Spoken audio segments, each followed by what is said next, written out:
Hey guys, welcome back to another video, and on this one I'm going to be building the best Hisuian Decidueye for raids on Pokemon Scarlet and Violet. This has been requested a few times. And to get this Pokemon, you're going to have to get it from Pokemon Legends Arceus. You've got to level up Dartrix in Hisui at level 36 or higher, and then it will evolve into the Hisuian Decidueye, which is actually a grass and fighting type. Moving on to the Tera Type, we're going to want to change our Tera Type to fighting type. Like the original Decidueye was a grass type. I feel like it'd be a bit boring to do another grass type, so we're going to switch it up, do a fighting type. And its signature move is actually a fighting type as well. Let me show you how to change the Tera. You just have to go to Medalla East, go inside the Treasure Eatery, speak to the chef, and then tell him that you brought 50 fighting shards and you will change it into a fighting Tera. Onto the item, we're going to be running a Shell Bell. We have a very high attack capabilities, so we can run the Shell Bell and give ourselves survivability. Every time we deal damage, we get 12.5% of that damage back as health. Let me show you where to get it. So you want to fly over to Levincia North, go to the Deli Bro shop, click on battle items, and then buy the Shell Bell for 20,000 Pokedollars and equip it onto your Hisuian Decidueye. Next up, you're going to need to go to a Chansey supply shop, then buy an Adamant Mint, and then you're going to use it on your Decidueye. And as you can see right there, we will go up in attack, down in special attack. We are a physical attacker. We don't need special attack. EVs are going into HP and attack. HP for survivability, attack for damage. If you want EV items, just go into the Chansey supply shop again. Buy 26 HP ups for your HP and 26 proteins for your attack. This will cost you 520,000 Pokedollars. Quite expensive. So if you don't want to pay it and you want to actually just do the training yourself, go to any Deli Bro shop, click on General Goods, scroll to the bottom. You can buy a Power Weight to train your HP and a Power Bracer to train your attack. Every time you take out a Pokemon, you get 8 additional EVs while using these items. So if you take out a Lechonk, you'll get 9 EVs instead of just 1. And if you take out 28 Pokemon that give you 1 EV each, you'll have your max EVs. And if you use a Persian with an Amulet Coin and Payday that's been PP upped twice, then at the end of taking out those 28 Pokemon, you will have 28,000 additional Pokedollars as well. Moving on to where to train the HP EVs, so you're going to go right here on the map. So fly over to the Pokepath Lighthouse and just make your way over. When you get down to this water area, activate a Fairy Encounter Power Level 2 sandwich and you'll just get loads of Azurill. Take out 28 of those, you'll have your max HP EVs. So to get our attack, you want to fly over to South Province Area 3. Around this location, you can find Shinx, Yungoos and Growlithe. Take out those, as you can see loads over there. Take out 28 of those, and you will get your max attack EVs. Use Electric Type Encounter Power Level 2 sandwich to speed things up. Now we can get into the IVs, so we'll go in your main menu, click on boxes, click the plus button on your Decidueye. As you can see, I'm going to need to use some bottle caps. So check how many you need to use. I only need 4. We don't need special attack, waste the money. To get bottle caps, come to any Deli Bro shop, click on General Goods. First item, bottle cap, buy as many as you need. Then we're going to make our way to Montenevera. Speak to the person next to the Obama Snow. He will help train your Pokemon. Click on Decidueye, click bottle caps, click HP, attack, defense, special defense, and speed, then start training. Moving on to the ability, both abilities won't really come in use here. Its original ability is going to be Overgrow. That only powers up grass type moves. We're doing a fighting type build. Its hidden ability is Scrappy. That means that the user can hit ghost type Pokemon with normal type and fighting type moves. And we also become unaffected by Intimidate. Barely any 6-star raid Pokemon use Intimidate, and we're not really going to be fighting ghost type Pokemon because we're not super effective against them. So I feel like that would be a waste of an ability patch, so just leave it however you have it. Moving on to our moveset, we have Triple Arrow, Swords Dance, Feather Dance, and Synthesis. So our signature move and our strongest move is going to be Triple Arrows. What this does is it's got 90 power, 100 accuracy. It's got quite a high chance of landing a critical hit. I did some raids with it earlier and I actually got like most of my attacks being critical hits.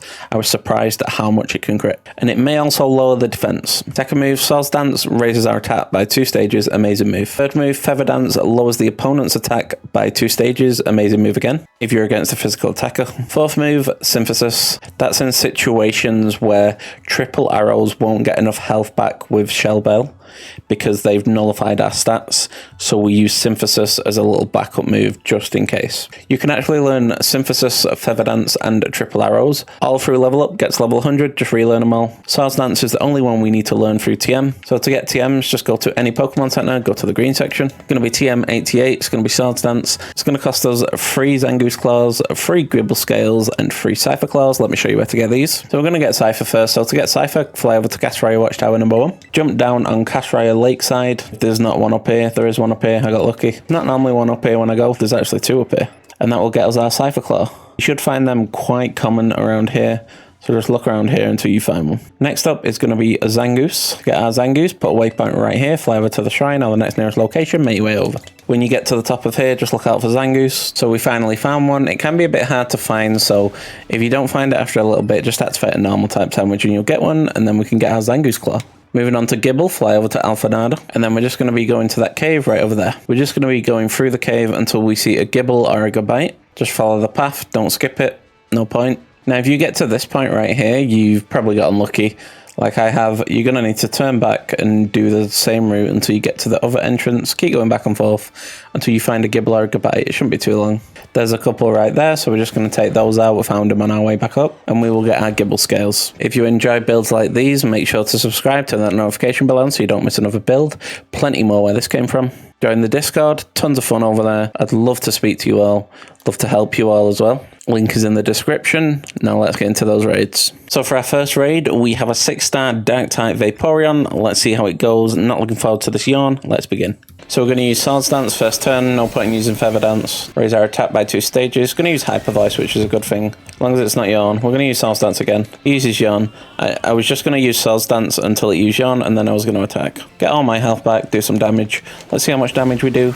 Decent amount of damage. Didn't think that was a crit. We get all our health back. He attacks us with Hyper Voice, then uses Rain Dance. Our Bolivar Seed Sower is up. Too bad that doesn't prevent you from falling asleep like the others. We're going to heal up here. Get rid of that sleep.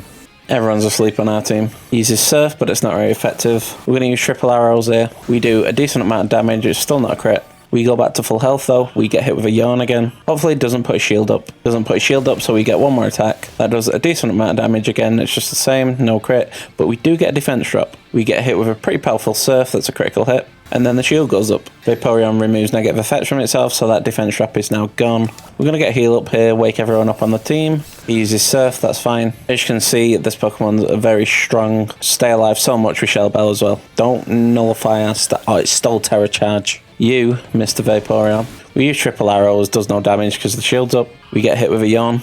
Now we're going to Terastallize and use Triple Arrows. This Arboliver's getting really annoying there. It's just prolonging the raid and healing them. But what can you do, eh? So we have Terastallized. Now we're going to use Triple Arrows, see how much damage it does. Do we get a crit? Does a ton of damage, over half the shield. Don't get the crit, but we do get a defense drop. Vaporeon can't move, haha. Vaporeon gets Calm Mind because it's at low health. And then it nullifies all the stat changes on our side. Going to use the last heal up here to get rid of that sleep. This has been a very drawn out raid, just constantly being asleep. It uses Surf on us, which is neutral at the minute. We're going to use Swords Dance here. Figures that I get tons and tons of crits most turns while I wasn't recording. I start recording, no crits all raid. So we're going to use Triple Arrows here. Boom. Do a ton of damage, break the shield, and drop the defense. Nice. We get health back, almost to full health again. Break the shield. Vaporeon can't move because it's paralyzed with fear, because my Hisuian Decidueye with its triple kicks is so amazing. And now we're just going to finish it off with another Triple Arrows. Did I say triple kicks? I might have been saying triple kicks. Oh, a critical hit when we didn't need it. Lovely. So Vaporeon goes down. Hopefully we get some out of this because that was painful. Do we get anything? We get 2 Herbamiscas, amazing. Let's move on to that second raid. Oh, would you look at that? Another raid that's probably going to be annoying because we're weak to poison and it's probably just going to Toxic and Sludge Bomb us, but let's see how it goes. It's going to be a 6-star Ice type Dragalga. Let's get straight into it. So we're going to start off with a Swords Dance. We get hit with a Toxic. I kind of figured that'd happen. We do have to get rid of that at some point, but I don't think now's the time. So I'm just going to use Swords Dance again. Maybe I shouldn't have done that. Maybe I should have tried to Terastallize as soon as possible so he wasn't super effective against us, but I can't change that now. Toxic does a bit more damage every turn, so I'm going to heal up here. He does get paralyzed, the Belly Ballistic, but that's cool. We get a tiny heal and the poison's gone. You're probably going to use Sludge Bomb again here. Yes, we have poison from Sludge Bomb. That's not too bad. As long as it's not toxic, then I think we should be able to out-heal it. We're going to use Triple Arrows now. This should put us back to full health. We do a lot of damage, as you can see. We do get the critical hit. That's amazing. Back to full health? No, not quite. Almost. Dragalga's paralyzed. What you get for being a toxic machine. Wait, what? I thought it was paralyzed. Attacking me twice. We're going to use Triple Arrows again. We don't get a crit this time, but we do get the defense drop and a load of health back. Uses Sludge Bomb on us. He steals some of our Terra Charge, which is not good. And then the shield goes up. He removes negative effects, right? Yep. So I do want to heal here. Get rid of that poison. It was more trouble than I thought it was going to be. Do we get a good heal here? Please. No, we get a tiny heal. I just don't want him to poison us here. Please don't poison us. He just destroys us. It wasn't doing that much damage before. I don't know what changed. Nothing changed, but oh well. New plan. Use triple arrows till we can terrestrialize. These super effective moves are getting very annoying. Oh, we get a defense drop. We get insta-poisoned. And because we got insta-poisoned, we have to die here. We get defense drop again. If he attacks here, it's, we go down again. Yep, poison's going to finish us off. If there was a raid where everything that could go wrong went wrong all the time, this is the raid. Poisons us every time he attacks, even though it's like a 30% chance. Takes away our Tera just at the right time. We're going to terrestrialize and use Swords Dance. So we terrestrialize and now we're going to use Swords Dance. He's going to use Toxic on us. It's going to be a close one, this one. We're going to use triple arrows here. We get a massive hit. It's not a crit, actually. I forgot we got the 2 defense drops earlier. We get health back using the shell belt. The shield breaks. We just about clutched it at the end. It sludge bombs us. That's fine. I've never been in a raid and like everything's just gone so wrong before. That was too close. But we got there in the end. I don't want to see another Dragalga in a raid for the rest of the week. Rest of the month. Let's move on to that third raid. So the third raid is going to be a 6-star steel type scissor. Let's see how it goes. Hopefully he doesn't have like some sort of flying move. Oh wait, we can just use Feather Dance. We finally get to use Feather Dance. There we go. Drop that attack by 2 stages. He uses Iron Head. Watch this, 6 damage. Close enough. Now we're going to use Swords Dance. Raise that attack by 2 stages. And then we're going to get into the triple arrows. Boom. Whoa, that's a lot of damage. That wasn't even a crit. That's amazing. The reason I don't use more than 1 Swords Dance most of the time is because when his shield goes up, you won't be doing damage anyway. His shield goes up. So normally you'd need 2 actual attacks to get a shield up, a 3rd attack, and then you can terrestrialize. But if I was to use 3 Swords Dance and it didn't kill him, I'd then have 2 meaningless attacks that I wouldn't get health back from because the shield was up. He hits us with another Iron Head. It's a critical hit. He removes negative effects from himself, so that Feather Dance is all gone. We're going to use triple arrows again. Is that enough health back to survive? That is the question. Probably not. He's a steel type Tera as well.